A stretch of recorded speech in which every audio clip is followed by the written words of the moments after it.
Ladies and gentlemen, welcome back to today's deep dive into the ever-shifting world of women's tennis, where the 2026 Australian Open has once again proven that a fortnight in Melbourne can redefine careers, reshuffle expectations, and send shockwaves through the WTA rankings. As the sun set over Rod Laver Arena, the championship match delivered not only a thrilling conclusion to the tournament, but also a seismic shakeup at the very top of the women's game.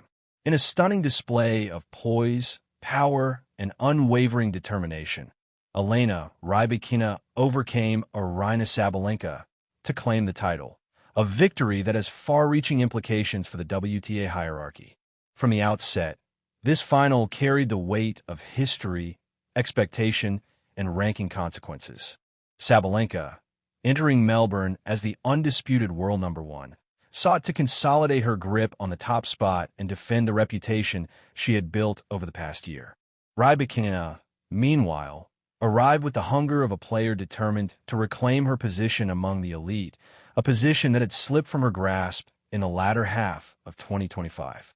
Their rivalry, now a defining feature of the WTA Tour, reached its 15th chapter in this final, and the tension was palpable even before the first serve. As the match unfolded, it became clear that Rybakina was not merely contending with Sabalenka on the court, but with the psychological weight of history itself. Her precision, timing, and tactical intelligence allowed her to dictate rallies and force Sabalenka into uncomfortable positions. The Kazakh's serve, once inconsistent, now stood as one of her greatest weapons, and each ace and unreturnable delivery chipped away at the confidence of the reigning number one. By the time the final set approached its decisive moments, the sense of inevitability surrounding Rybakina's victory was undeniable.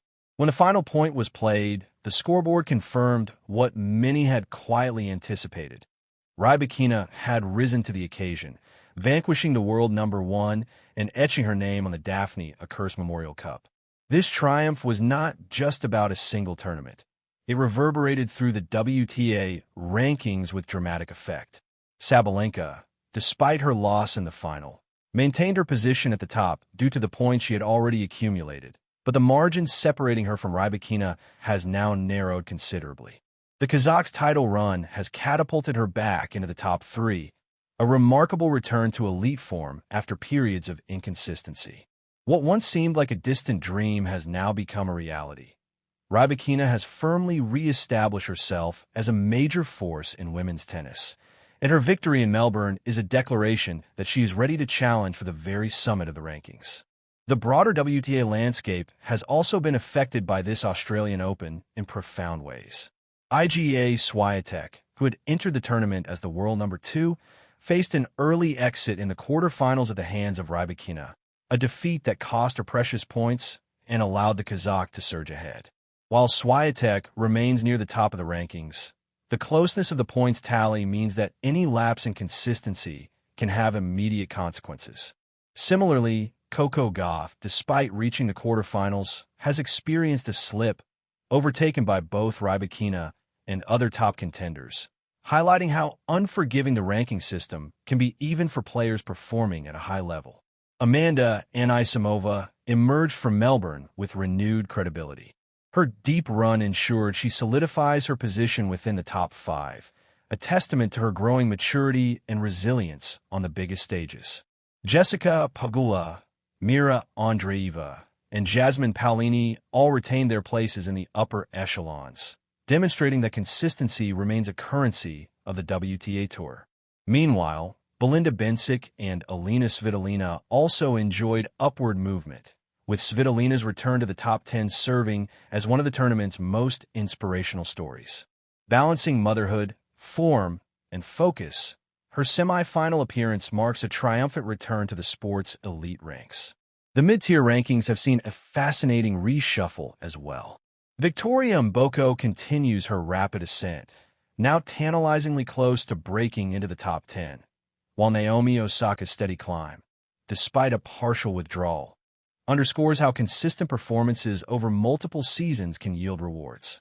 Breakthroughs like that of American teenager Iva Jovic, whose first Grand Slam quarterfinal propelled her into the top 20, exemplify the Australian Open's power to accelerate careers.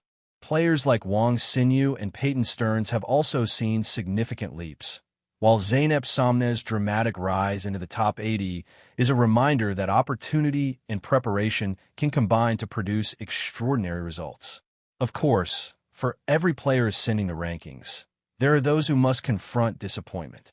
Madison Keys, last year's champion, suffered an early exit, triggering a drop out of the top 10.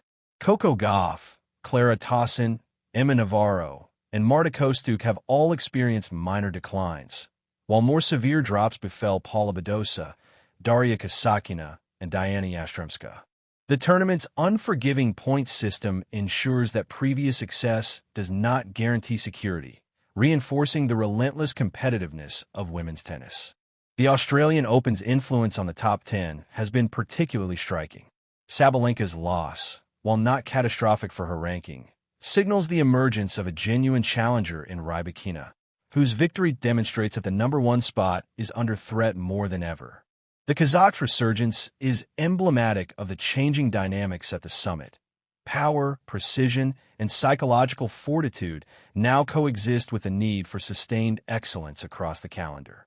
For fans of women's tennis, it means that the battles for the top positions are far from predictable, and each tournament carries stakes that extend far beyond trophies. Rybakina's triumph also illustrates the evolution of her game. Once criticized for inconsistency, she now combines strategic acumen with raw power, making her a formidable opponent on any surface. Her ability to navigate pressure situations and remain composed under the intense scrutiny of a Grand Slam final speaks volumes about her mental strength. Sabalenka, for all her dominance, was unable to find solutions against this refined version of Rybakina, highlighting that adaptability and growth are crucial in today's tour environment. Beyond the top echelon, the Australian Open has sparked intrigue throughout the rankings. The likes of Elena Rybakina, Victoria Mboko, and Iva Jovic exemplify the new generation challenging established names, while players returning from injury or maternity leave, such as Svitolina, remind us that resilience can rewrite career narratives. Each upward move and slip down the ladder carries implications for tournament seedings, sponsorships, and the psychological landscape of the tour. Every player now understands that a fortnight in Melbourne is capable of redefining not only their current season, but also their long-term trajectory. The psychological ripple effects of this tournament will also be profound. Sabalenka, while still world #1, must now contend with the reality that Rybakina has the tools to topple her at the biggest stages. Świątek and Gauff are similarly reminded that even minor lapses can result in significant ranking consequences. For rising stars like Anisimova, Mboko, and Jovic, the Australian Open serves as both inspiration and benchmark, proving that with focus and determination, rapid ascension is possible. Looking forward, the WTA landscape promises a season filled with tension, competition, and intrigue. The reshuffling at the top ensures that no ranking can be taken for granted, and each tournament will be an opportunity for both consolidation and disruption.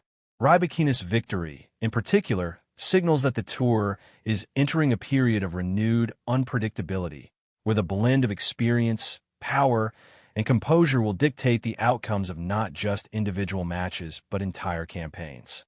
As we reflect on the 2026 Australian Open, a clear narrative emerges. Rybakina has reasserted herself at the highest level.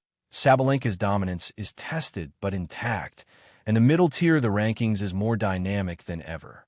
The tournament has elevated careers, challenged expectations, and reminded us all of the relentless competitiveness that defines women's tennis. Melbourne has proven, once again, that it is a stage where reputations are forged, legacies are challenged, and ranking charts are rewritten in dramatic fashion. In conclusion, Elena Rybakina's triumph over Aryna Sabalenka is more than a single Grand Slam victory. It is a signal of the shifting tides in the WTA. Her rise to the top 3 underscores the volatility and excitement that defines modern women's tennis.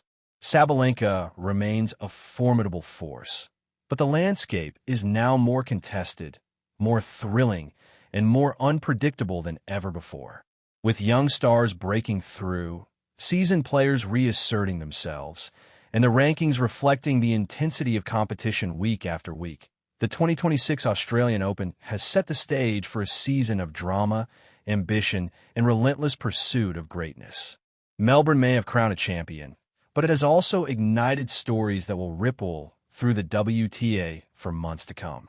From Rybakina's resurgence to the recalibration of the rankings, this tournament has reinforced a fundamental truth. In women's tennis, nothing is permanent, and every player, from the top 10 to the rising challengers, has the opportunity to reshape their destiny. The 2026 Australian Open will be remembered not just for the matches played, but for the rankings rewritten, the ambitions awakened, and the thrilling uncertainty it has instilled in the sport.